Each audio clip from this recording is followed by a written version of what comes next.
Good evening and thanks for joining us. From bomb scares to word of a big trade deal to that nagging Senate spending scandal, our federal politicians started a new session in Parliament today with a bang. The throne speech laid out what the Harper government intends to do for Canadians. Their focus is on consumers. But the opposition isn't letting go of the Senate problem, accusing the Prime Minister of misleading Canadians. There was word, too, in a tweet from the Prime Minister himself that he's on the verge of signing a new trade deal with Europe. We have complete coverage of all of this, beginning with our Ottawa Bureau Chief Jacques Bourbeau on Harper's agenda. The throne speech began on a somber note, with a call to remember the victims of this summer's disaster in Lac-Mégantic. The speech is titled Seizing Canada's Moment, and it presents a rosy picture of Canada's future and the Conservatives' plans to move the country forward. Prime Minister Stephen Harper's government has long focused on the economy, and this throne speech continues that theme.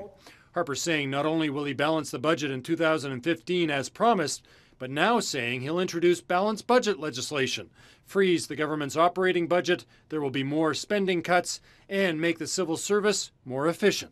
Guided by this example, our government will continue reducing the size and cost of government to ensure that taxpayers get value for money. There's also lots of goodies for consumers, promises to cut cell phone roaming fees and allow you to pick and choose the cable TV channels you want. The Tories also promising to expand no-cost banking services.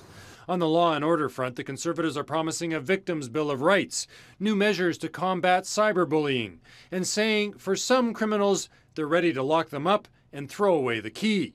Now, for the opposition, this is not a roadmap that's generating much enthusiasm. Stephen Harper is obviously continuing his attempts to change the channel. It's going to take more than a few of his watered-down attempts to copy NDP policies on consumer issues to get Canadians to believe that he's actually changed his mind. This throne speech, for all its veneer of little solutions, isn't actually dealing with the real problems that Canadians are facing around their debts, around jobs, around the children's education. And if there's any doubt this is a populist throne speech, consider this. There's a law currently on the books preventing anyone from carrying a bottle of wine, beer, or booze across provincial borders. The Tories say they're going to get rid of this law, which means soon anyone carrying a bottle of wine across one of the bridges behind me into Quebec won't be breaking the law. Donna? Okay, Jacques Bourbeau in Ottawa, thanks.